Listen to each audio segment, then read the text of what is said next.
त्रिरंग का फहराया जाता था तो हमें लगता था जैसे हमारे शरीर में बिजली सी दौड़ गई हो। देशभक्ति के गौरव से भरे हुए हृदय के साथ हम सब राष्ट्रीय ध्वज को सलामी देते थे तथा राष्ट्रगान गाते थे। मिठाइयाँ बांटी जाती थी और देशभक्ति के गीत गाए जाते थे जो कई दिनों तक हमारी मन में गूंजते रहते थे। ये मेरा सौभाग्य रहा है कि जब मैं स्कूल में शिक्षक बनी तो मुझे उन अनुभवों को फिर से जीने का अवसर प्राप्त हुआ। जब हम बड़े होते हैं तो हम अपने खुशी को बच्चों की तरह व्यक्त नहीं कर पाते, लेकिन मुझे विश्वास है कि राष्ट्रीय पर्व से जुड़े देशभक्ति की गहरी भावना में तनिक भी कमी नहीं आती है। स्वतंत्रता दिवस हमें ये याद दिलाता है कि हम केवल एक व्यक्ति ही नहीं है, बल्कि हम एक ऐसे महान जन समुदाय का हिस्सा है जो अपनी तरह का सबसे बड़ा और जीवंत समुदाय है। ये विश्व के सबसे बड़े लोकतंत्र के नागरिकों का समुदाय है। जब हम स्वतंत्रता दिवस समारोह मनाते हैं तो वास्तव में हम एक महान लोकतंत्र के नागरिक होने का उत्सव भी मनाते हैं। हमें हर एक की अलग अलग पहचान है। जाति, पंथ, भाषा और क्षेत्र के अलावा हमारी अपने परिवार और कार्य क्षेत्र से जुड़े पहचान भी होती है, लेकिन हमारी एक पहचान ऐसे है जो इन सब से ऊपर है और हमारी वो पहचान है भारत का नागरिक होना। हम सभी समान रूप से इस महान देश के नागरिक हैं। हम सबको समान अवसर और अधिकार उपलब्ध है तथा हमारे कर्तव्य भी समान है, लेकिन ऐसा हमेशा नहीं था। भारत लोकतंत्र की जननी है और प्राचीन काल में भी हमारे यहाँ जमीनी स्तर पर लोकतांत्रिक संस्थाएं विद्यमान थी, किंतु लंबे समय तक चले उपनिवेशिक शासन ने उन लोकतांत्रिक संस्थाओं को मिटा दिया था। 15 अगस्त 1947 के दिन देश ने एक नया सपेरा देखा। उस दिन हमने विदेशी शासन से तो आज़ादी हासिल की है, हमने अपनी नियति का निर्माण करने की स्वतंत्रता भी प्राप्त की। हमारी स्वाधीनता के साथ विदेशी शासकों द्वारा उपनिवेशों को छोड़ने का दौर शुरू हुआ और उपनिवेशवाद समाप्त होने लगा। हमारे द्वारा स्वाधीनता के लक्ष्यों को प्राप्त करना तो महत्वपूर्ण था ही, लेकिन उससे भी अधिक उल्लेखनीय है हमारे स्वाधीनता संग्राम का अनोखा तरीका। महात्मा गांधी तथा अनेक असाधारण एवं दूरदर्शी विभूतियों के नेतृत्व में हमारा राष्ट्रीय आंदोलन अद्वितीय आदर्श से अनुप्राणित था। गांधी जी तथा अन्य महानायकों ने भारत की आत्मा को फिर से जगाया और हमारी महान सभ्यता के मूल्यों का जन जन में संचार किया। भारत के ज्वलंत उदाहरण का अनुसरण करते हुए हमारे स्वाधीनता संग्राम की आधारशिला सत्य और अहिंसा को पूरी दुनिया के अनेक राजनीतिक संघर्षों में सफलतापूर्वक अपनाया गया है।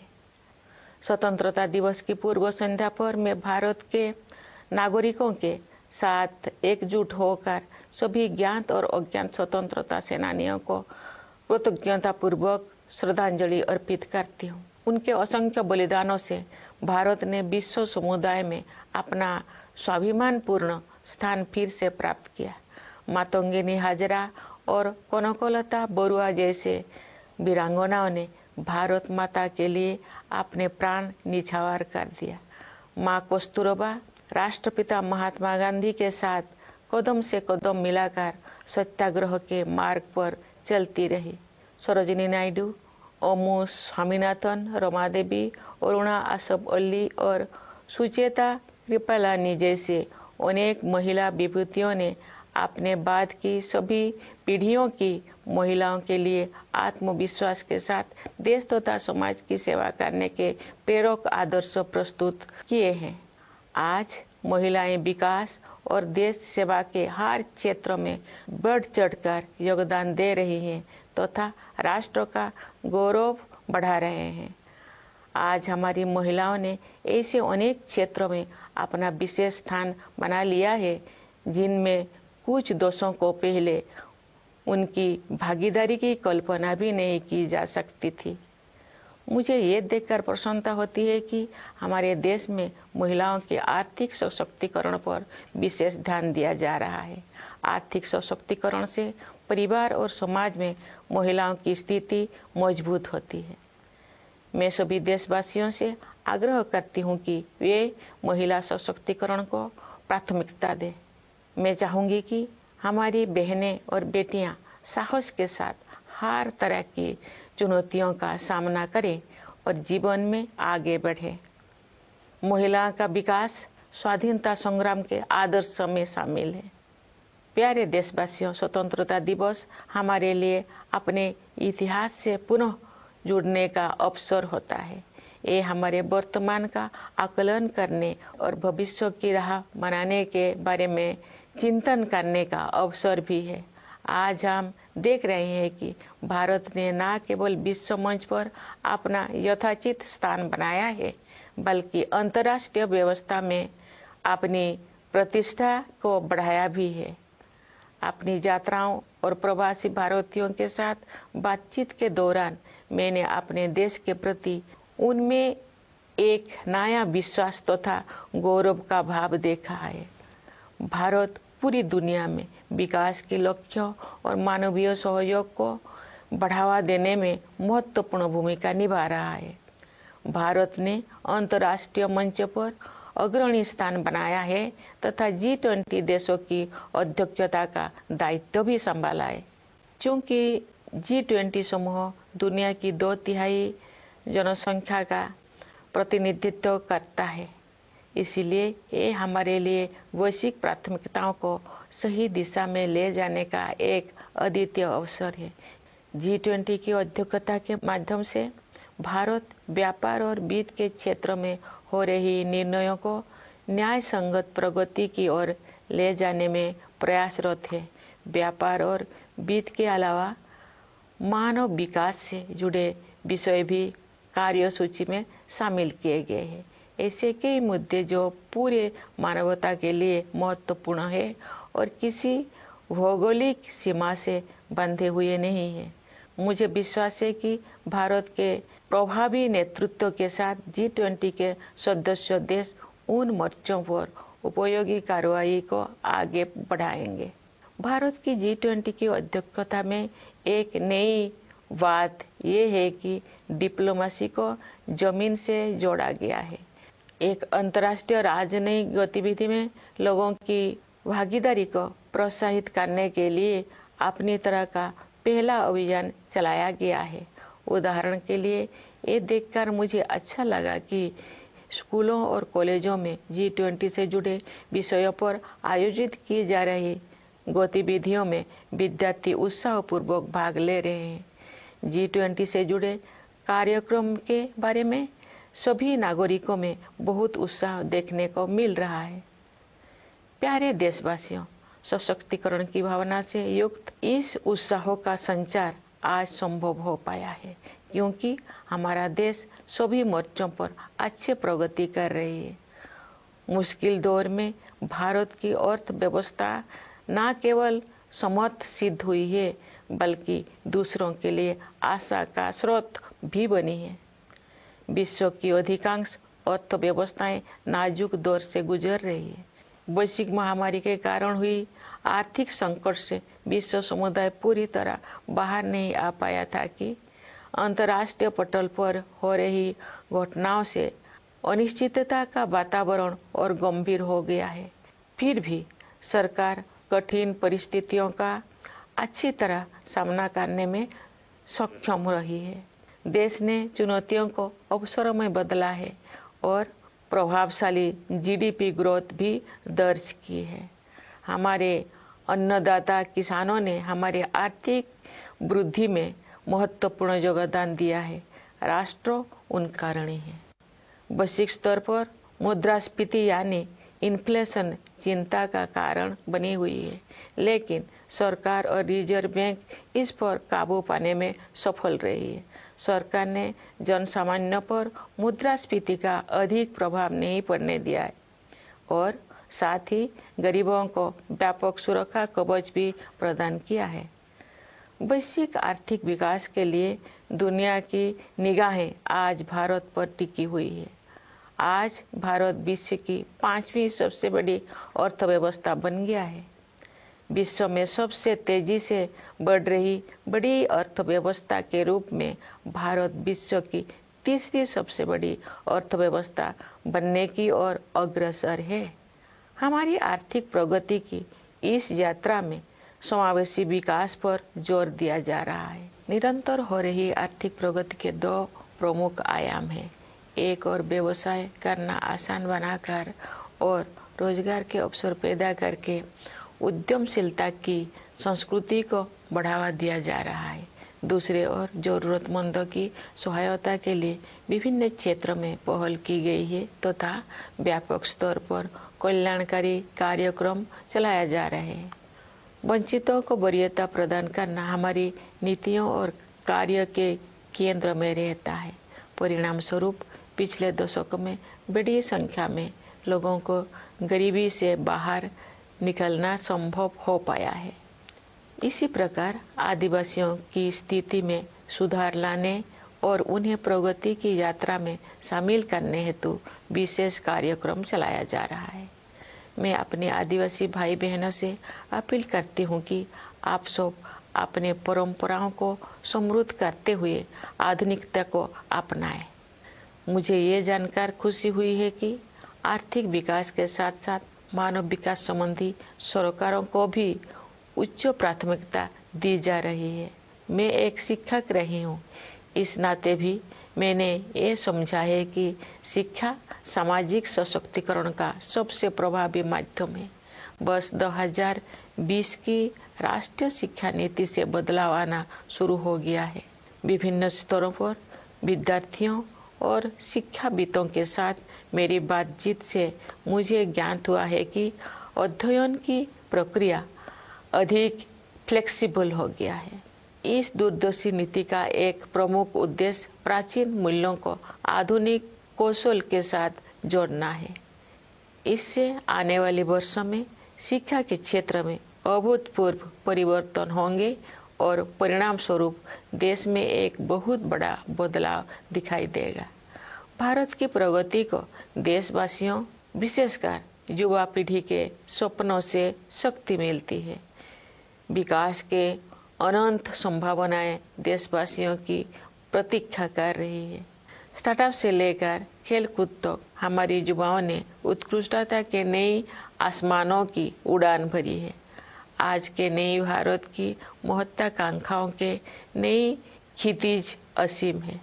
भारतीय अंतरिक्ष अनुसंधान संगठन नई ऊंचाई को छू रहा है और उत्कृष्टता के नए आयाम स्थापित कर रहा है।